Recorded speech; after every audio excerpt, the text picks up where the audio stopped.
Salut, alors cette semaine on est resté chez des amis dans une maison en Bretagne, dans une maison en terre-paille, et on a fait une espèce de retraite semi-travail, semi un peu de repos. Du coup en fait cette toute petite maison qui a déjà 12 ans, elle a bien fait ses preuves, et j'ai trouvé que ça pouvait être intéressant de vous faire une petite visite, un petit tour avec quelques aspects techniques. Alors j'y connais rien du tout. Mais du bas de mes faibles connaissances, je vais quand même essayer de vous partager deux, trois petites choses. Parce que dans le cadre, en tout cas, du design de permaculture, de la conception globale, ben, l'habitat, ça fait évidemment partie des priorités. Et aujourd'hui, on peut faire plein de trucs hyper efficaces avec pas grand-chose, qui sont évidemment pas forcément tous passés dans le modèle industriel, mais enfin donc pas accessible à monsieur tout le monde. En tout cas, on fait encore beaucoup d'erreurs. Mais ici, il y a plein de petits trucs et astuces. Et en fait, la maison est toute jolie. Elle est faite en partie avec des matériaux de récupération. Donc, vous verrez, c'est assez simple et un peu cosy. Puis derrière moi, vous voyez qu'on a une magnifique vue sur l'océan avec une belle mare et un jardin en permaculture. Donc, si jamais vous voulez faire une petite retraite aussi ou passer du temps à venir travailler, ben, n'hésitez pas à venir louer ce gîte qui est assez vite pris. Donc, faut vous y prendre à l'avance. Et je vais mettre le lien en dessous de la description de la vidéo. Puis évidemment, les autres sont super sympas. C'est des architectes. Et l'un d'eux, Franck, qui est aussi un gars qui a énormément travaillé dans l'accompagnement de construction de maisons de ce type. Donc il a fait énormément de chantiers et construit énormément de maisons. Et ce qu'il nous disait hier en discutant, c'est qu'en fait, il a évidemment cette maison aussi a un style qui est particulier, qui est petite aussi, qui a ses dimensions, mais la technique terre-paille est applicable à absolument tout, que ce soit rond, carré, contemporain ou vieillot, enfin en tout cas un peu vintage. Et je pense que ce qui est le plus important, c'est de savoir comment est-ce qu'on vit dans une maison pareille, puisqu'en fait c'est aussi une maison que moi j'appelle bioclimatique. Alors j'ai mis l'appareil en grand angle. Et bon, ici on a évidemment la porte d'entrée avec une toute petite table toute simple. Là on commence déjà à avoir évidemment on voit bien le mur en terre-paille avec bon l'épaisseur que ça implique aussi. Hein, donc on est quand même sur une épaisseur qui est assez imposante. Bon, de toute façon on verra dehors. La petite cuisine toute simple, bon, nouveau matériau de récup. Ce qui est très intéressant ici, c'est qu'on a en fait un sol il y en a le chien, oui, qui s'ennuie. On a un sol qui est en pierre et qui est en pierre noire, donc en fait qui accumule aussi pas mal, qui absorbe en tout cas pas mal les calories du rayonnement solaire. Là on a un tout petit poêle, j'en reparlerai tout à l'heure parce que c'est un cas particulier qui illustre bien en fait le fonctionnement d'une maison pareille. Bon ici on a les deux photos Ikea de récup qui sont un peu foutus, mais ils sont quand même très chouettes, très confortables. Alors peut-être juste pour le plaisir. Quand même vous montrer que c'est vachement superbe, ben une vue sur l'océan. Hop, si je zoome, voilà l'océan est là-bas, la petite mare juste en face, donc c'est juste vraiment super chouette avec la maison en fait des propriétaires qui se trouvent juste là, qui est aussi une maison évidemment bioclimatique. Peut-être que je ferai un tour tout à l'heure, on verra bien si j'ai le temps, si je dérange personne. Alors ici on a la petite chambre, voilà la niche du chien avec ses petites affaires, la petite chambre qui est toute cosy, aussi mur en terre-paille là. Alors, ce qui est intéressant ici déjà, c'est qu'en fait, Franck, le constructeur et l'architecte qu'avec sa compagne Karine nous expliquait, ça moi j'adore ce truc-là. En fait, c'est une porte coulissante super lourde. En fait, c'est tout presque est fait maison ici. Hein. C'est vraiment, voilà, c'est une super chouette porte coulissante qui donne pas mal d'espace. Enfin, qui laisse pas mal d'espace puisqu'elle l'empêche d'avoir un battant en ouvrant qui empiète sur l'espace. Mais et puis bon du coup ça implique une certaine épaisseur. Mais je me demande même s'il a pas mis de la terre là-dedans. Enfin je sais pas. En tout cas ça a l'air relativement lourd. Donc ce qui se passe là-dedans, c'est qu'en fait on a un assemblage, c'est une paroi qui est entre la chambre et la salle de bain. Qui contient du bois, de la terre, un fermacelle et encore du bois. Et donc en fait, la résonance acoustique est freinée par différentes matières qui sont différentes les unes des autres. Et bon, il y a de la tenue de plongée aussi pour aller nager. Alors on est en mars, hein, donc voilà. Donc, ici en fait, on est vraiment sur ouais, c'est quand même pas mal comme vue. On est quand même sur une saison qui est très moche. Il fait pas beau dehors, il y a pas de soleil. Et on n'a pas mis de chauffage dans la maison, on a super chaud, quoi. Bon, évidemment, on est habillé, mais on est habillé, moi je suis en pantalon de training et on est quand même relativement cool. Donc cette paroi, il y a la terre dedans et le fait que l'air, que les vibrations rencontrent différentes couches qui sont différentes, qui répondent, qui cassent en fait les vibrations, les oscillants de manière différente. Et en fait, ça casse complètement le son. Ça permet que quand quelqu'un prend une douche, même à minuit, ben en fait, on l'entend pas du tout, alors qu'on est juste de l'autre côté derrière. Donc voilà, ici on est sur la petite salle de bain qui est là, avec une petite buanderie là derrière, avec du rangement, petite douche toute simple. Ici on est vraiment derrière la chambre, hein, donc vous voyez, c'est assez chouette avec des toilettes. Voilà, on a vu qu'on a de l'entrée.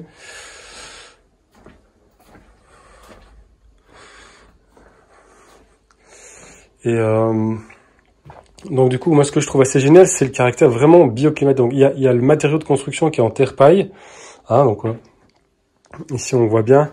Et alors c'est de l'argile, de la terre qui est, enfin ici on est sur l'enduit, évidemment l'enduit de finition, mais la terre vient du lieu, quoi. Donc il n'y a pas forcément besoin d'aller chercher de la terre super loin. Et on peut vraiment travailler avec les matériaux du coin.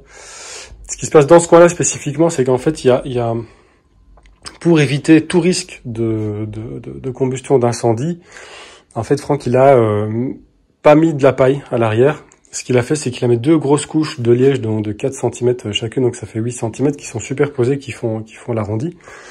Et devant, il a mis un peu un mélange, en fait, terre avec un petit peu de paille pour que ça puisse tenir, et l'enduit de finition. Mais en fait, le fait d'accumuler, enfin, il a mis 20 cm, il n'a pas mis un peu de terre, il a mis énormément de terre, il a mis 20 cm de terre.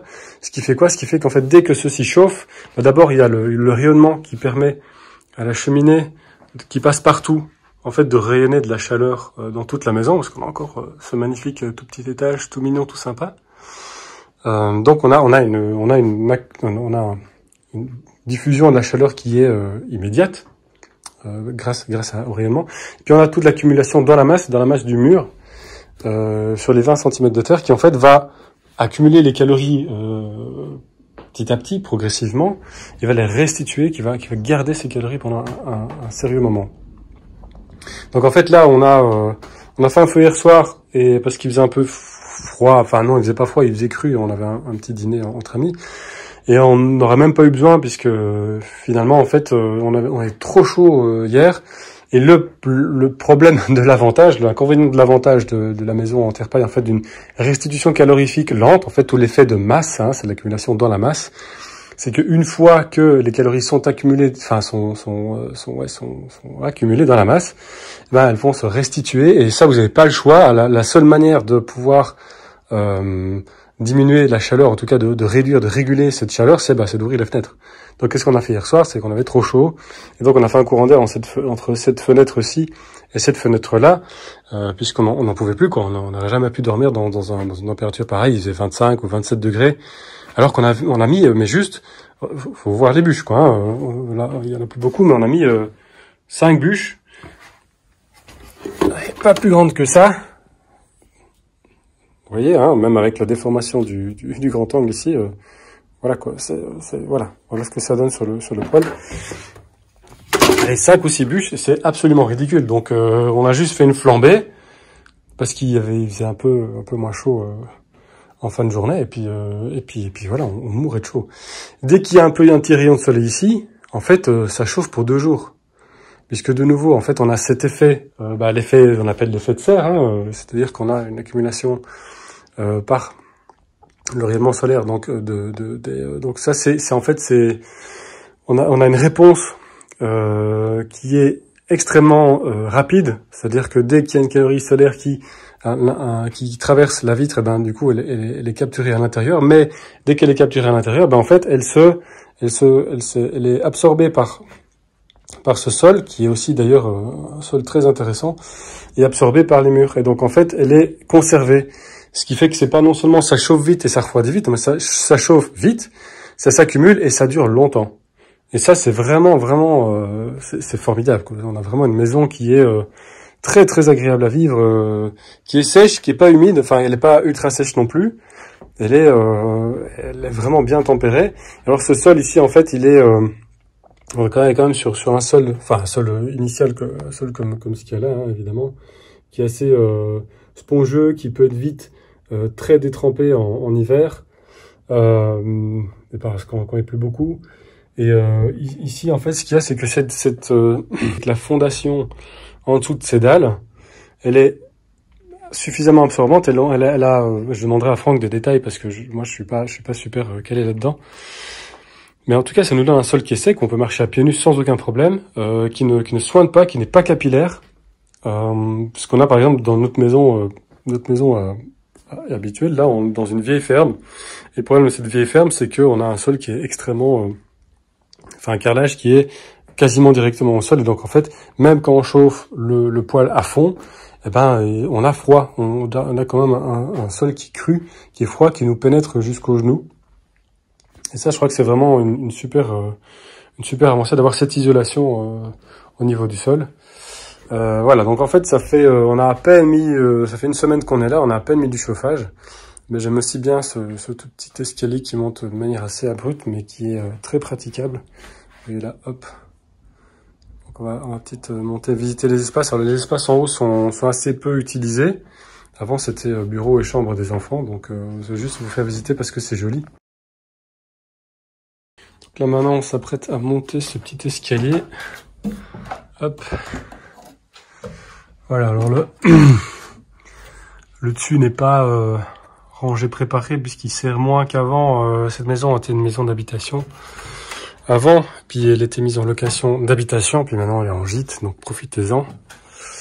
Mais moi j'aime bien, voilà, c'est vraiment le genre de truc. Ce qui est chouette, c'est qu'en fait il a récupéré des planches qui avaient des couleurs parfois hétéroclites, et que en les peignant, il a harmonisé le look, et donc du coup ça donne vraiment chouette. Ça donne pas vieille station de ski comme ce genre de planche là, quoi. Voilà, ça c'est vraiment de la récup de chute, de bord, de planche, tout simple. Alors on voit bien l'épaisseur en fait du terre-paille. On voit ici, je crois que Franck m'a dit que c'était une de leurs premières maisons. Et donc en fait il y a quelques petits trous d'air, l'étanchéité est pas top, mais il dit que c'est pas plus mal. Parce que le problème, c'est un truc que j'ai oublié d'expliquer tout à l'heure, c'est qu'une fois que la chaleur elle est dans la masse et qu'elle se restitue petit à petit, en fait c'est comme quand vous avez trop bu, il y a plus rien à faire, quoi. Vous êtes sous et ça vous continue l'alcool continue à couler dans vos veines et il faut juste attendre que ça passe. Ou quand vous avez une migraine, il faut juste attendre que ça passe. Enfin, c'est peut-être pas très positif ce que je dis, mais une fois que la chaleur est dans les murs, elle est dans les murs. Donc une fois que c'est comme ça, il faut attendre que ça passe. Bon, alors du coup, soit c'est à la bonne température et c'est top, soit comme hier soir, nous c'était trop chaud, on a aéré, mais ça change rien, puisqu'en fait la chaleur revient ensuite, puisque le mur, la masse du mur rayonne. Ce qui est vraiment un phénomène à la fois auquel il faut s'habituer quand on gère une maison pareille. À la fois c'est juste formidable, parce que ça veut dire que la dépense énergétique de cette maison est vraiment limitée. Enfin, je dirais pas nul parce que c'est jamais nul, mais c'est vraiment très faible. Ici, on voit encore le côté un peu brut, encore en OSB des planches. Que si je pense qu'il y a peut-être quelques trous d'air là. Hop, mais bon, c'est pas très grave. Et voilà, et Franck me disait que c'était plutôt une bonne chose. Alors ici, la petite vue pour ceux qui veulent encore, peut-être qu'ici on peut jeter un œil sur le jardin. Vue d'en haut. Attention, il y a du vent. Hop, voilà. Alors du coup la luminosité est tout de suite bien meilleure. Donc là on a la maison en fait, leur maison d'habitation actuelle, parce qu'en fait cette maison-ci dans laquelle je suis en train de filmer, elle était leur maison d'habitation pendant qu'ils étaient en construction de celle-là. C'est une maison qui est ronde aussi, donc en fait qui offre un maximum de surface face à la zone sud. Voilà, c'est le principe de permaculture, c'est une interface qui est la plus longue possible vis-à-vis d'un autre type d'environnement. Donc on crée de l'échange, on crée une meilleure, la surface d'échange est beaucoup plus grande. Et donc dès qu'il y a du soleil, en fait c'est toute cette surface là, puisque la rondeur continue de l'autre côté, qui en bénéficie. Avec un toit végétal là au-dessus. Et donc on a le mur nord à l'arrière où il y a une partie des chambres et de rangement. Et ici aussi on est sur la partie qui est là de l'autre côté, c'est un mur nord qui est faut le savoir aussi, derrière, donc quasiment enterré, donc vraiment tout près d'un mur de terre qui a juste été décaissé, ce qui fait qu'en fait l'inertie, en fait la maison est abritée des vents du nord, a une déperdition de chaleur qui est moindre et bénéficie en fait de l'inertie de la terre en elle-même. Donc voilà le petit jardin de permaculture de Franck. Et du coup, je sais pas si c'est moi qui lui avais suggéré, mais en tout cas il a enterré sa serre et ça marche super bien parce que évidemment ici on est vraiment au bord de l'océan. Et donc, il y a des vents violents, quoi. Il y a des tempêtes, des vents violents, et ça peut souffler parfois pendant une semaine, 15 jours. Et donc la serre, en fait, j'ai vu des serres arrachées partout un peu sur la route, et ici, il n'y a rien. Elle bénéficie aussi de l'accumulation des calories dans le sol. Et elle est bien abritée, et ça marche super bien. En plus, ça ne gêne pas les voisins, parce qu'il y a quand même quelques maisons là-bas, ça ne gêne pas les voisins au niveau du paysage. Et puis il nous a fait un petit système de... Donc voilà, donc ici je reprends le grand angle, hop. Donc en fait la maison, les toilettes, les sanitaires de la maison sont sur les eaux de pluie, et évidemment les eaux de pluie, enfin les eaux grises et noires sont recyclées dans une série de petits bassins phyto là, hop, avec tout un banc de sable là. Alors c'est marrant parce que c'est typiquement ce que moi j'adore en permaculture, hein, c'est-à-dire que là, hop, ici en fait, donc là, hop, la bâche qu'il y a là, en fait, elle va jusqu'au bord des pierres. C'est juste que le réservoir d'eau, en fait, lui, la profondeur du réservoir d'eau a été créée à partir de cette zone-là pour créer cette forme-là. Donc, c'est des pierres, des pierres sèches, hein, des entassements de pierres, ce qui crée le réservoir. Mais en fait, la bâche, l'étanchéité est plus large que ça et elle va jusque là. Et donc, en fait, une fois que ça sort des dernières décantations de la phyto, bah boum, ça va encore dans une espèce de super grand filtre à sable pour terminer dans la mare. Et vous voyez bien que la mare, elle est vraiment limpide. Enfin, moi j'ai déjà vu plein de lagunages et des martres qui sortent du lagunage et bah excusez-moi, mais c'est toujours plein d'algues. Bon, après il faut un temps pour ça se régule, donc il ne faut pas jeter le bébé avec l'eau du bain non plus, mais ici elle est vraiment super top cette mare, en plus elle est belle, et en plus d'être belle, bah, du coup elle donne une chouette réflexion dans la maison, puisqu'on est vraiment directement entre les deux maisons, entre leur écologe là qu'ils ont créé là, leur maison d'habitation et ce gîte ici, est très central, et je sais plus comment, mais en tout cas il fait en sorte qu'il y ait des trop-pleins d'une bassine à l'autre, donc il y a plusieurs bassines et il commence à pleuvoir, donc je ne vais pas rester longtemps. Hop, les bassines se déversent les unes dans les autres. Voilà, hop. Il y en a encore une là-bas qu'on ne voit pas. Il y en a encore une là derrière, une là-bas, là, on voit là-bas. Il y en a encore une là-bas qui est en plus perdue, qui est la dernière bassine. Et donc en fait, il y a vraiment une succession d'eau qui circule en plus et qui donc est régénérée, oxygénée. Voilà, j'espère qu'avec le vent, on entend quand même correctement ce que je raconte. Voilà, donc ici on voit un petit peu l'effet quand il y a du soleil. Maintenant il est 15 h. Hop, soleil plongeant, soleil encore pour quelques semaines hivernales. Voilà, on voit mon ombre et ça pénètre bien dans la maison. Il va s'élever petit à petit au fur et à mesure que la saison avance.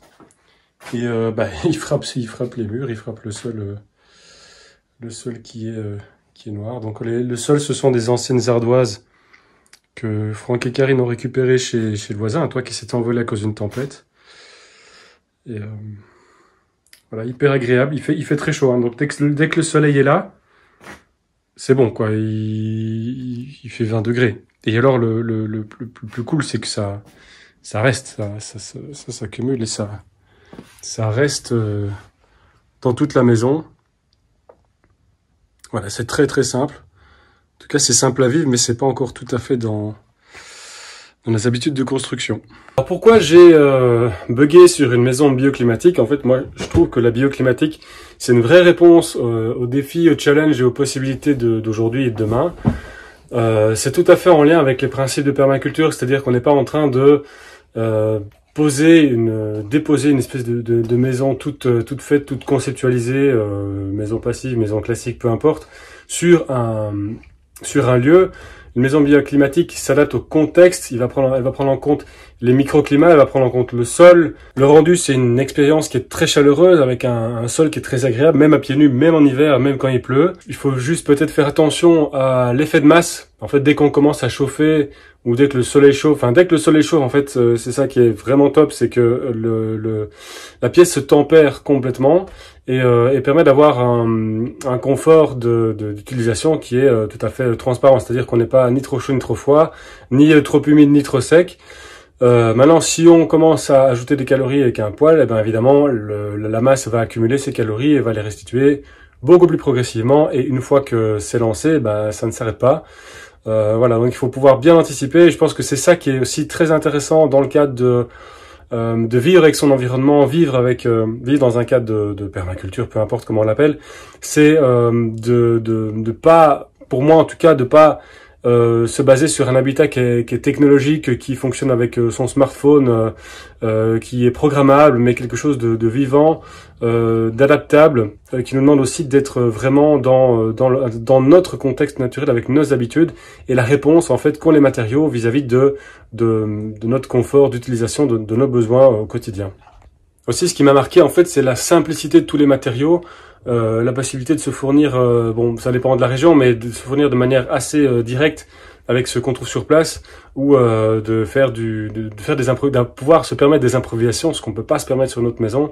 Maintenant, pour ce type d'habitat, l'habitat terre-paille en particulier, parce qu'on parle d'un habitat qui est techniquement en terre-paille, avec un sol bien isolé, bien non capillaire. Mais les normes ont changé et du coup maintenant on peut plus faire des habitats aussi vivants que l'ont fait Franck et Karine avant. Voilà.